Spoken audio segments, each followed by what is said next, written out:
Today we're talking about canned vegetables. I know, that doesn't sound particularly exciting. And to be fair, that was part of the challenge. At the time, we were given a really clear commercial strategy: grow the profitable categories. Makes total sense on paper. But the roadblock wasn't strategy. The roadblock was understanding why consumers would actually want to buy more of something sitting in a mature category that they thought they already knew. That question led us down a really interesting path around consumer behaviour, risk, habits, and ultimately one of the longest running campaigns I've ever worked on. Let's dive in. Welcome to Busting Roadblocks, the podcast where we break down the biggest roadblocks in business and help you clear a path to success. I'm Janet Chowdhury, your host and founder of JC Consultancy, where we help businesses remove barriers and unlock their full potential. Now today we're going to jump back into one of my stories again. I'm living and working in Australia, working on the Edgell brand, which is an iconic Australian brand in canned vegetables. As part of the overall business strategy, we were streamed into a strategic direction, which was grow bottom line profit. Our instruction was to drive sales on our profitable categories. It absolutely makes sense on paper. Why not sell more of what you make money on? But consumers don't wake up thinking, oh, I want to buy more canned vegetables. They're not looking into a mature category and looking for inspiration for their new recipes. So we had to really dig into how we were going to do this. So obviously I started with looking at the categories where we made money. So if you can imagine, we had canned beetroot right through to canned green beans. So looking into which ones were making money at the bottom line, but also which ones were on trend. So places where you would expect to see canned vegetables. For example, canned beetroot, right? Most of New Zealand and Australia would know beetroot in a can. The next thing I needed to do is look at some big wider trends. So I'm trying to create an insight into driving consumer behaviour. And I looked at what was happening in the world, and at that time, and still now, I think, people are looking to add more vegetables to their diet. I thought, well, I can trigger that. What can I do with that? And when you saw what other brands were doing, they were getting you to try new recipes and telling you how great and fresh their product was.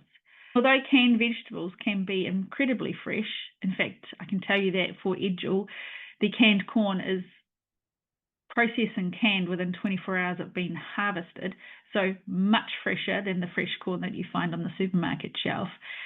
The stigma around canned vegetables, that was never going to be a key message that we could drive out there and get people to believe. But we could think of ways to get people to add more vegetables to their diet. And that's where the gold was, right? How can we get more people to buy more vegetables? I've talked to you about this in FMCG before. There's 4 major levers. You can get more people to buy more product more often for more money. Now, canned vegetables in general, not a highly innovative section of the supermarket, so we didn't really have the license to go and innovate and create lots of different products for people to come into our category. So we really pushed the boat out on how we get people to add more vegetables to their diet. So that was our trigger.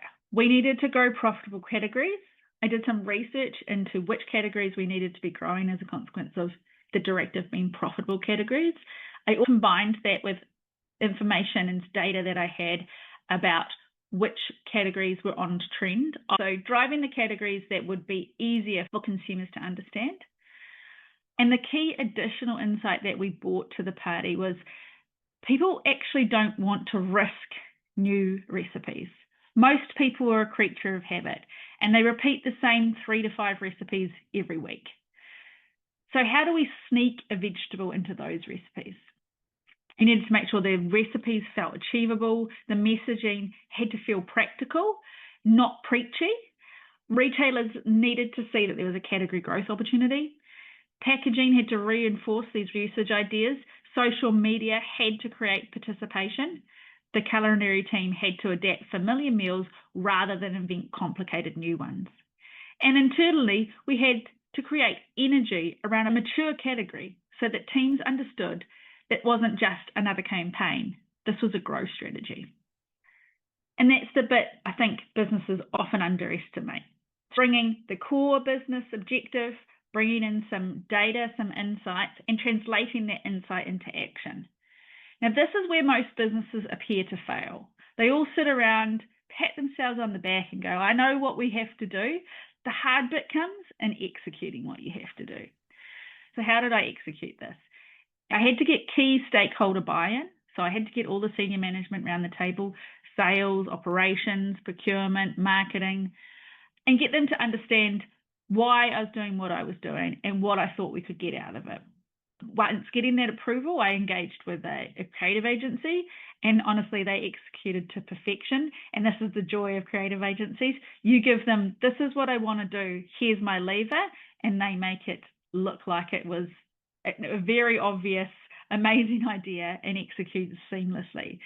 We started working on recipes with our culinary team, and a key recipe is lasagna, and it's really easy to add a can of lentils in there. Looks the same texture as mince, adds more protein, adds a vegetable.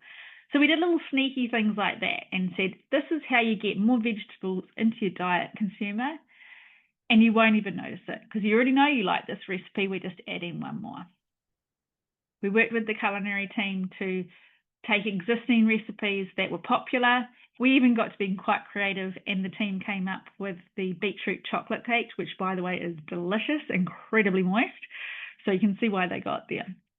We had a lunch where we brought everyone in and fed them these new recipes and told them you are now eating 4 vegetables in your lasagna, not just the 2 or 3 that you thought you had in there.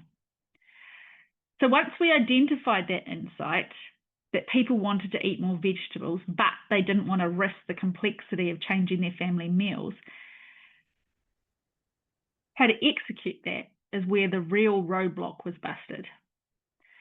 Because converting that strategy into make healthy eating feel easier and lower risk, then every touch point needed to reinforce that idea of Edgell +1. We executed it in TVCs, in social media, in store, on pack. We did it all the way through the line. And it's been going for more than 10 years now. Edgell, trying to get one more vegetable into your diet.